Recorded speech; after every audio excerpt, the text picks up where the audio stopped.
At 1 a.m. I got a text about a charge on my health insurance card. Worried something had happened to my sister, I sped to the hospital. What was waiting for me was my sister, Olivia, injured from some late-night shenanigans, lying in a hospital bed. And guess who was there with her? Jason Miller, my boyfriend. I dashed into the hospital. There she was, Olivia, resting on the hospital bed. Her face fell when she saw me. Why did you come? I saw the insurance alert, got scared, and came right over, I explained. Are you all right? What happened? Olivia turned away, not answering. Noticing my concerned gaze, the nurse updating her form chimed in, she just overdid it and has some tears. A few days of rest, and she'll be fine. But next time, take it easy, don't use anything too big, and try not to go overboard. Olivia sat up abruptly. She snapped, all these questions. You always dig too deep, don't you? Here to laugh at me, huh? I had just arrived, clueless about why she was here. Is it wrong to worry about my own sister? I realized how this might look, her situation called out like that. Apologetically, I added, I didn't mean it that way. I was out of the loop. Sorry for barging in. Please, calm down. Suddenly, a male voice at the door, Olivia, all settled. Hungry? I could. His words were cut off by Olivia's cough. I ignored her and faced the man near the bed, my boyfriend, Jason, who was supposed to be away on business. What are you doing here? I demanded. Jason hemmed and hawed, finally muttering. It's just a coincidence. Coincidental? Olivia was in the hospital for a sex toy mishap, and Jason, my long-distance boyfriend, was the one by her side? Too perfect. I eyed them both, torn between anger and disbelief. The only plausible reason was Jason cheating with Olivia, caught in the act with her sex toys. I couldn't figure out another reason to explain this coincidence. Coincidental? You mean to tell me, your client changed plans, and you just stumbled upon my sister handling personal matters? Or let me guess, my sister was your client. Went too far at the hotel and ended up here? Olivia slammed the bed, enough, Heather. Jason is here because I asked him. I couldn't talk about this at home, and calling 911 was too embarrassing, so I called him. Embarrassing? Too shy to call mom or me, but it's fine to dial up my boyfriend? I shot back. What could you or mom do? You can't carry me, Olivia retorted. Then whoever you were with should have brought you here. Don't tell me you rented a hotel room just for your toys, I countered. Why not? Who says I can't enjoy myself in a hotel? That's one of my kinks. Olivia declared defiantly. Is it insecurity about your own relationship, or just a dirty mind projecting on others? She accused. Classic Olivia, turning things around.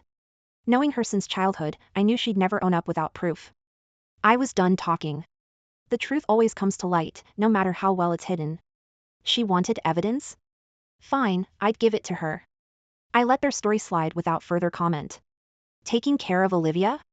No thanks. Let someone else stick around. I made up an excuse and headed home.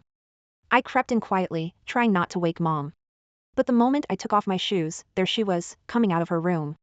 She snapped at me, out at all hours, do you have a death wish? Look at the time. You're not acting like a lady should. Olivia and I share a birthday, yet I'm the only one who gets the third degree if I'm out late. But my sister, no matter when she comes home, never catches any flack. Not acting like a lady should? Olivia's the queen of that, not me. I was already frustrated with the whole mess with Olivia and Jason, and now mom's laying into me without a clue about what's really going on. I burst out, right, I'm the reckless one. Just went to the hospital because your darling daughter needed ER after playing with her toys. Mom looked stunned, the hospital? What happened? What toys are you talking about?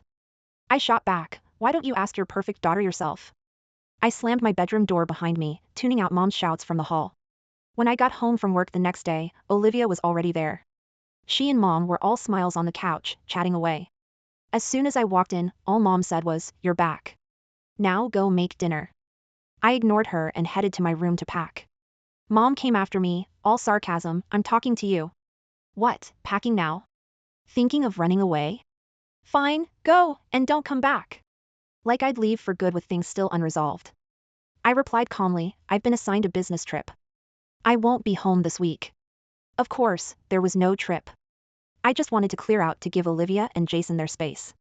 They'd need a lot more than a hotel if I stayed around. Catching them would be simpler at home. I grabbed my suitcase and left, pausing to look back at Olivia. She was smiling as she texted, probably letting Jason know the coast was clear. I staked out a cafe across from our place for several days. Right on cue, on day 3, Jason showed up like he owned the place. Mom left shortly after. I waited for the right moment, then slipped upstairs and unlocked the door. I didn't even need to reach the bedroom, Olivia's moans gave everything away. I kicked in the door. They both jumped, scrambling from the bed. Jason, struggling with his pants, pleaded, "Heather, it's not what you think. Let me explain." I scoffed, "Explain what? Caught you red-handed. Am I supposed to be blind or just plain stupid? Have you no shame, Jason?" Jason was at a loss for words. Olivia, unfazed, wrapped in a blanket, smirked, "So I'm with your boyfriend. What's it to you? Call the cops? Go ahead, try to scare me." I was about to retort when the front door swung open. Mom walked in with groceries, saying cheerily, "Olivia, I brought your favorite, crab for dinner." "And how's Jason's mom?" She stopped mid-sentence when she saw me. "Heather? Weren't you on a business trip? Why are you here?" Her question just made me laugh bitterly. Clearly, she was in on it with Olivia and Jason, even helping them keep it from me. I snapped, "If I hadn't come back, I'd never know how quickly you all became a perfect little trio behind my back." Mom's face darkened. "Why must you speak so harshly? What's this about behind backs? It sounds like we've committed a crime." I stared her down. "My sister's been sleeping with my boyfriend, and you knew. Instead of stopping it, you covered for them. How's that right?" Smack! A slap echoed across my face. I stared in disbelief. "You slapped me? I haven't done anything wrong. Why would you hit me?" Mom pointed sternly. "I raised you, and I can discipline you if I need to. How dare you accuse me? So what if she's been sleeping with Jason? She's family. What's the big deal? You're sisters, and it's just sharing, it's not the end of the world." I glared. "Are you aware that we live under a monogamous system?" Mom dismissed it. "Monogamy, monogamy. Once she's married, you can all live together. No law against not marrying. It's a private family matter, even if the Pope showed up, he couldn't meddle." Now I saw clearly where Olivia got her defiance. And why she was never afraid to challenge me directly. Mom had always shown her bias, regardless of what Olivia did. We're twins. Olivia's birth was smooth yet mine was harder. I nearly caused Mom's death by being born. So, in her opinion, Olivia's a good kid, and I am the one haunting her for debts in her past life. Since Dad died, her favoritism became even more pronounced. As kids, Olivia would take my things, and Mom would look the other way. When I complained, she'd just say, "Let your sister have her way, you're the younger one." So, I've always backed down, but not anymore. Even now, with my own boyfriend, Mom still sides with Olivia.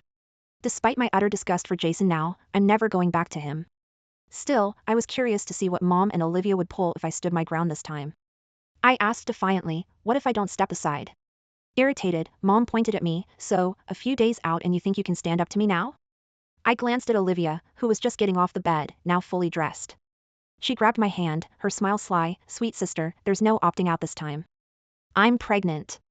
The child is Jason's."